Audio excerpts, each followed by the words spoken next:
இது ஒரு வீடு 65வது குகை. இது அப்படியே உள்ளுக்குள்ளேயும் வந்து போகுது. வந்து உள்ளுக்குள்ள போய் பார்த்துட்டு வந்துருவோம்.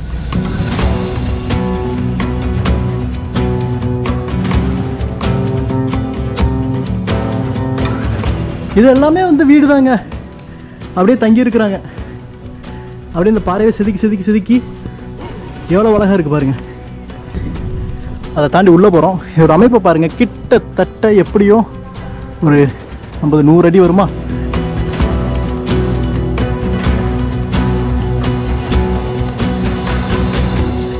ஒரு ஸ்டைலா நிக்கிற மாதிரி வந்து அமைச்சிருக்காங்க.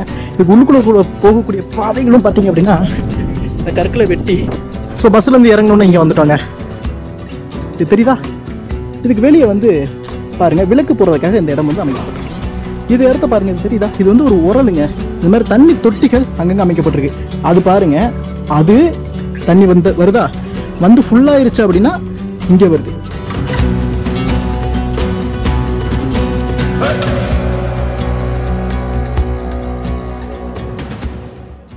எல்லோருக்கும் வணக்கம். என் பேரு கருணா. இப்ப நான் மகாராஷ்டிரா மாநிலத்துல வந்து இருக்குங்க. இந்த வீடியோல நாம ஒரு குகையை பத்தி பார்க்க போறோம். அது ஒரு சாதாரண குகை கிடையாது. அது ஒரு ஒத்த குகை வந்து கிடையாது. கிட்டத்தட்ட 110 குகைகள் இருக்கு. 2000 வருஷமா அந்த குகையில மனிதர்கள் வாழ்ந்துட்டு இருக்கிறாங்க. அவங்க வாழ்ந்த இடம் இன்னைக்கு மும்பைல ரொம்பவே ஃபேமஸ் ஆனது அந்த குகைகள். கண்ணேரி கேவ்ஸ் அப்படின்னு வந்து சொல்லுவாங்க. லட்சக்கணக்கான மக்கள் வந்துகிட்டே வந்து இருப்பாங்க. இந்த காணொலி முழுசுமே பாருங்க. அந்த கண்ணேரி கேவ்ஸ்ல என்ன இருக்கு, 2000 வருஷமா மக்கள் என்ன பண்ணாங்க, அதோட வரலாறு என்ன, பார்க்க எப்படி இருக்கு, எல்லாமே தெரிஞ்சுக்கலாம். வாங்க வீடியோக்குள்ள போலாம்.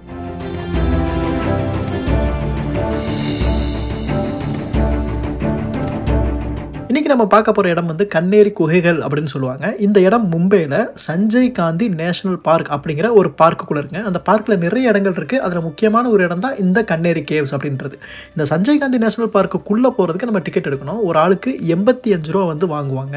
நம்ம டிக்கெட்டை எடுத்துகிட்டு உள்ளே போனோம் அப்படின்னா பஸ் வந்து இருக்கும். ஏன்னா இந்த நேஷனல் பார்க்லேருந்து அந்த குகை வந்து கிட்டத்தட்ட ஒரு 6 கிலோமீட்டர் தூரம். நம்மளோட வண்டியை விட மாட்டாங்க. நம்ம பஸ்ஸில் தான் வந்து போகணும். ஒரு ஆளுக்கு பஸ்ஸுக்கு 10 ரூபா வந்து வாங்குவாங்க. கிட்டத்தட்ட ஒரு 20 நிமிஷத்துலேருந்து அரை மணி நேரத்தில் வந்து நம்மளை அந்த குகைக்கே வந்து போய் விட்டுருவாங்க.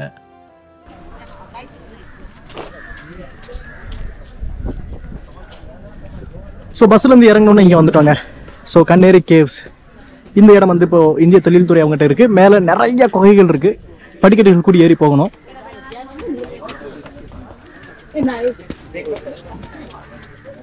இந்த குகைகளை எல்லாமே சுற்றி பார்க்குறதுக்கு நம்ம மறுபடியும் டிக்கெட் எடுக்கணும். ஒரு ஆளுக்கு 25 ரூபா. நீங்கள் வெளிநாட்டுக்காரராக இருந்தீங்கன்னா ஒரு ஆளுக்கு 300 ரூபா. அதுபோக வீடியோலாம் எடுத்திங்கன்னா அதுக்கு தனித்தனி காசு இருந்திருக்கும்.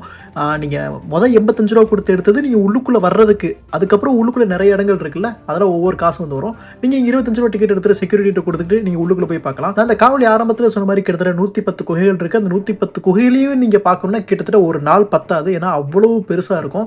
3 விதமான தடங்கள் வந்து வச்சுருக்கிறாங்க. எதில் போனால் எவ்வளோ நேரம் ஆகும் அப்படிங்கிறத அவங்களே வந்து காட்டுறாங்க. அது ரொம்பவே நல்ல விஷயமா இருந்தது. உள்ள கோயிலுக்குள்ள வந்து வந்துட்டோங்க. ஸோ நிறைய கோயில் அப்படியே வரிசையாக இருக்கும். இது முதல் குகையை வந்து பாருங்களேன்.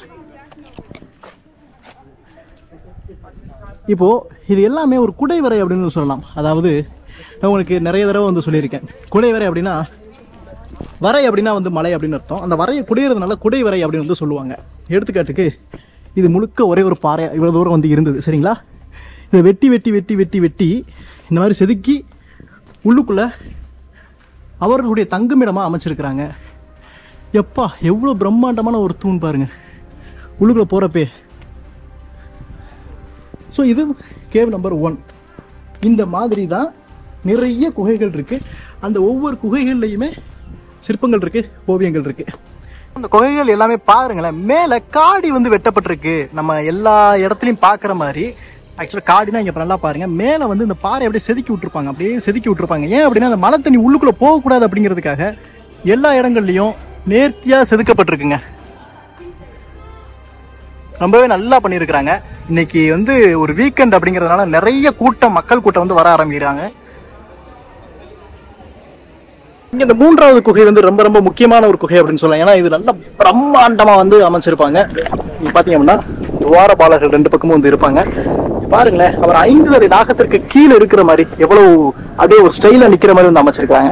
இது உள்ளுக்குள்ள போகக்கூடிய பாதைகளும் பார்த்தீங்க அப்படின்னா இந்த கற்களை வெட்டி கீழே ஒவ்வொரு நடனங்கள் ஒவ்வொரு டிசைன் வந்து பண்ணியிருக்கிறாங்க.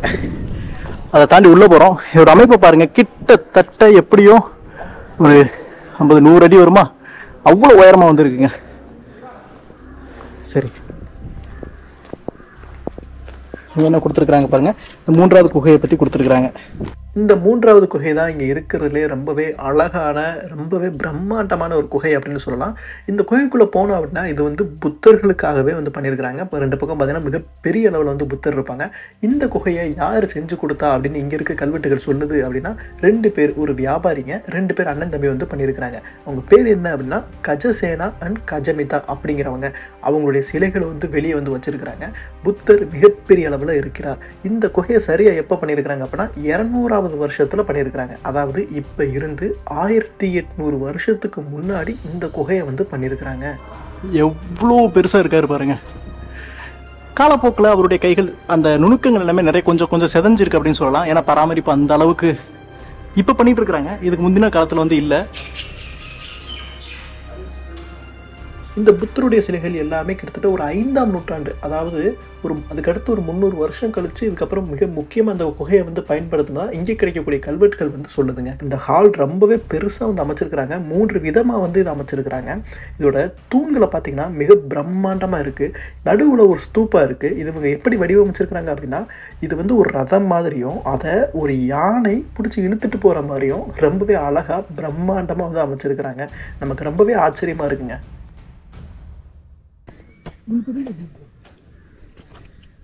ஆக்சுவலாக இது நல்லா வேர்க்க ஆரம்பிச்சிருங்க இந்த குகைக்கெலாம் வர்றப்போ. ஏன்னா வெயில் வேறு வர ஆரம்பிக்குதா, அப்படி நடக்கணும். இந்த குகையில் பாருங்கள், இது எல்லாமே வந்து வீடு தாங்க. அப்படியே தங்கி இருக்கிறாங்க. அப்படியே இந்த பாறையை செதுக்கி செதுக்கி செதுக்கி எவ்வளோ அழகாக இருக்குது பாருங்கள்.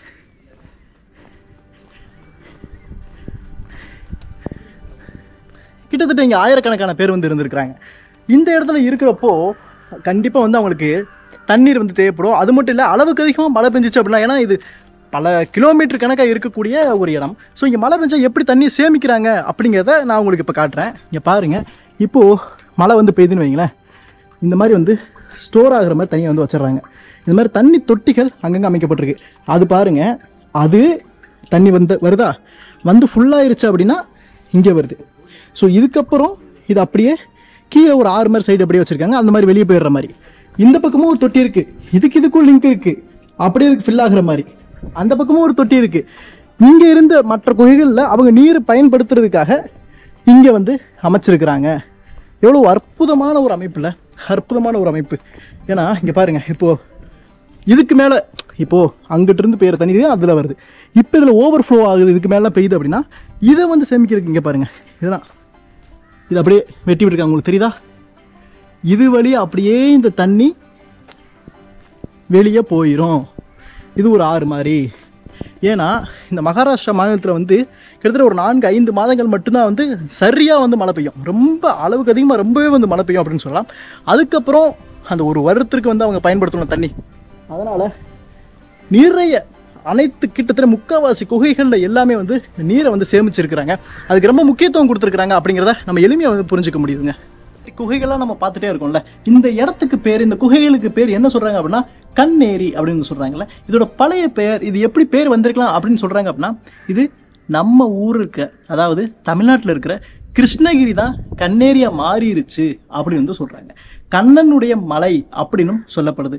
என்னடா நீ புதுசாக கலப்புற அப்படின்னு சொல்லாதீங்க, ஏன்னா நான் சொல்ல இங்கேயே வந்து கொடுத்துருக்குறாங்க இதோடைய பெயர். இங்கே பாருங்கள், இப்போ நான் 11வது குகையில் வந்து இருக்கேன். இதோட பெயரை வந்து பாருங்கள், மகாராஜா மகவிராட் கிருஷ்ணகிரி கண்ணேரி கொடுத்துருக்குறாங்களா. அதுதான் மாறினதா வந்து சொல்கிறாங்க.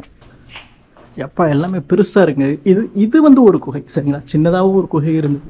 இது எல்லாமே பில்லர் வச்சு அமைக்கப்பட்டிருக்கு பாருங்கள்.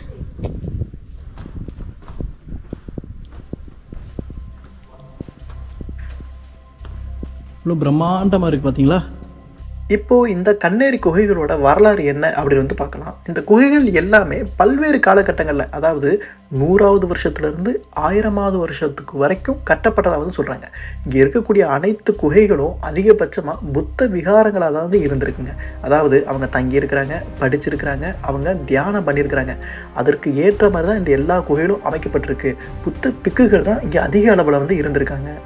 நான் உங்களுக்கு ஏற்கனவே வந்து எல்லோரா கேவ் போகிறப்ப உங்களுக்கு நான் காமிச்சேன். புத்தருடைய குகைகள் கிட்டத்தட்ட 5ஆம் நூற்றாண்டு இதே காலத்தில் வெட்டப்பட்ட குகைகளை வந்து உங்களுக்கு நான் காமிச்சேன். அதுவும் இதே மாதிரி தான். அங்கே இருக்கக்கூடிய பாடசாலைகள், அந்த புத்த பிக்குகள் அவங்களாம் தங்குறதுக்காக அதே மாதிரி அமைப்புகள் தான் எங்கேயுமே வந்து இருக்குங்க.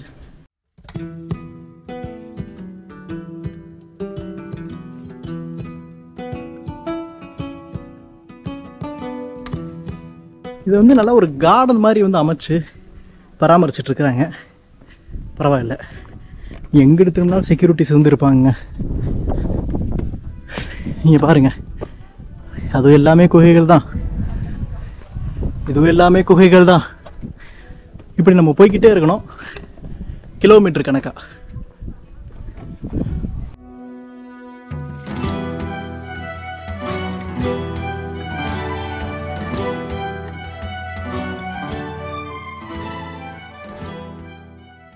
சரி, இப்போ நான் ரொம்பவே ஒரு முக்கியமான ஒரு குகையை வந்து காட்ட போகிறேன். இது ரொம்ப முக்கியமான ஒரு குகை. இங்கே பாருங்கள், இது தெரியுதா? இதுக்கு வெளியே வந்து பாருங்கள், விளக்கு போடுறதுக்காக இந்த இடம் வந்து அமைக்கப்பட்டிருக்கு. இது இடத்த பாருங்கள், இது தெரியுதா? இது வந்து ஒரு உரலுங்க. இந்த உரல் வந்து அன்றைய கால அவங்க உணவு தேவைக்காக வந்து வச்சுருக்கிறாங்க. இந்த இடத்த பார்த்தீங்கன்னா ஒரு இருக்கை, வீட்டுக்கு வெளியே வந்து ஒரு இருக்கை இருக்கிற மாதிரி. இங்கே பாருங்கள், இந்த இடத்துல எல்லா இடத்துலையும் அப்போ சொன்ன மாதிரி வாட்டர் மேனேஜ்மெண்ட் தான். மேலேருந்து தண்ணி வர்ற மாதிரி அதை அப்படியே வெட்டி விட்டுருக்குறாங்க. தெரியுதா? அதை அப்படியே கீழே விழுகிற மாதிரி, அதை அப்படியே உள்ளுக்குள்ளே போகிற மாதிரி தண்ணி. சரிங்களா? இங்கே வந்தோம்னா இந்த தொட்டிக்குள்ளே தண்ணி வந்து இருக்கிற மாதிரி. சரிங்களா?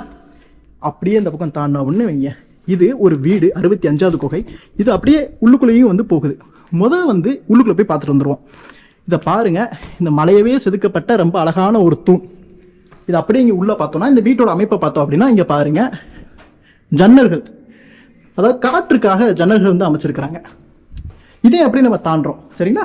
தாண்டோம் அப்படின்னா இந்த இடத்துல கதவு இருந்திருக்கு அப்படிங்கிறது நம்ம எளிமையாக தெரிஞ்சுக்க முடியுது. மேலே பாருங்க, இந்த கதவு இருந்திருக்கு. கீழே நிலையெல்லாம் வந்து வைக்கிறதுக்கு இருந்திருக்கு பாருங்க. மேலே நல்லா அழகாகவே வந்திருக்கு. இது அவங்க இருந்திருக்கிறாங்க. இப்போ லைட்டு வந்து இல்லை. சரிங்களா? வெளிச்சம் உள்ள இல்லாதனால கொஞ்சம் இருட்டாக இருக்கு. இந்த இடத்துல அவங்க அமர்வதற்கு இங்கே வந்து உறங்கி இருக்கலாம். சரிங்களா? இங்கிட்டு ஒரு அறை. இது உள்ளுக்கு ஒன்றுமே இல்லை, ஒரு எம்டியான ரூமு. சரி, வெளியே வர்றோம் அப்படின்னா இந்த இடத்துல ஒரு கல்வெட்டு இருக்கு. இங்க பாருங்க, இது என்ன கல்வெட்டு தெரியுதா? இது கிட்டத்தட்ட 2000 வருஷத்துக்கு முன்னாடி இருந்த அசோக பிராமி அப்படின்னு சொல்றாங்க. நம்ம கீழெல்லாம் கிடைக்கிறது பார்த்தீங்களா, தமிழி, அந்த எழுத்துக்கள் தான் இது எல்லாமே. ரொம்பவே அழகா 2000 வருடத்துக்கு முந்தைய அசோக பிராமி கிடைக்குதா? இதெல்லாம் வந்து 3 சொல்லினாங்க. சரிங்களா? என் கையில் கூட பார்த்தீங்களா, காரு, இந்த இதை பாருங்க, இதை பாருங்க, கருணா அப்படின்னு போட்டிருக்கனா. சரி, ரொம்ப அழகான ஒரு வீடு. இங்கே வாழ்ந்துருக்கிறாங்க. அவங்களுக்கு தேவையானதை என்னென்னவோ அதை இந்த இடத்துல வந்து கொடுத்துருக்குறாங்க அப்படின்னு வந்து நம்ம சொல்லலாம். இந்த பக்கம் இது அப்படியே இன்னும் உள்ளுக்குள்ள தொடருதுங்க. இங்கே பார்த்தீங்களா, இது வந்து ஒரு அறை. உள்ளுக்குள்ள வந்தோம்னா இங்கேயும் ஜன்னல்கள் வந்து அமைச்சிருக்கிறாங்க. ஒரு மிகப்பெரிய ஒரு வீடாவே, ஒரு தொடர் வீடாவே இது வந்து இருக்கு பாருங்க. உள்ளுக்குள்ள வரோம். சரி, இந்த குகையை பற்றி வந்து கொடுத்துருக்காங்க. 65வது குகை, கிட்டத்தட்ட 2ஆம் நூற்றாண்டு. நான் சொன்னல, இப்போ இருந்து 1800 வருடத்திற்கு முன்னாடி இதை வந்து பண்ணியிருக்கிறாங்க. இதை இங்க யார் தங்கியிருந்தா? ரெசிடென்ட் ஆஃப் தேனு கக்கட்டா, இன்னைக்கு இருக்கிற ஆந்திர பிரதேச சேர்ந்தவங்க இங்க இருந்திருக்கிறாங்க அப்படிங்கறத இதுல வந்து சொல்றாங்க. ரொம்பவே நல்லா இருக்குல்ல உள்ளுக்குள்ள. இந்த மாதிரி தாங்க, இந்த மாதிரி தான் ஒவ்வொரு குகைகள்லையும் ஒவ்வொருத்தங்க இருந்திருக்கிறாங்க. அவங்களுக்கு தேவையானதை, ஏன்னா இன்னைக்கு நீங்க நினைக்கிற மாதிரி ஒரு ஆஃபீஸ் இருக்கணும், உள்ளுக்குள்ள ஒரு கிச்சன் இருக்கணும், ஒரு இது இருக்கணும், ஒரு முன்னாடி ஒரு லிவிங் ரூம் இருக்கணும் அப்படின்லாம் இல்லை. அவங்களுக்கு தேவையானதை ரொம்ப சுகபோகமாகவே 2000 வருஷத்துக்கு முன்னாடி வாழ்ந்துருக்கிறாங்க அப்படிங்கிறத நம்ம இந்த இடத்துல அறிய முடியுது. இது முழுக்க காடுகள் தாங்க. பாருங்க, இது முழுக்க காடுகள். அப்பா, அப்படியே இந்த பக்கம் பார்த்தா இது முழுக்க வீடுகள், இந்த பக்கம் முழுக்க வீடுகள், இது முழுக்க காடுகள். அன்னைக்கு இன்னும் ரொம்ப பயங்கரமா வந்து இருந்திருக்குங்க. ஆக்சுவலா இதுக்கு அங்கிட்டு பாருங்க, அதெல்லாம் மும்பை சிட்டி. அதாவது மும்பை சிட்டிக்கு உள்ள நடுவுல இவ்வளவு பெரிய காடு, அதுக்குள்ள இவ்வளவு பெரிய வீடுகள் அப்படின்னு ரொம்ப பிரம்மாண்டமான அமைப்பு.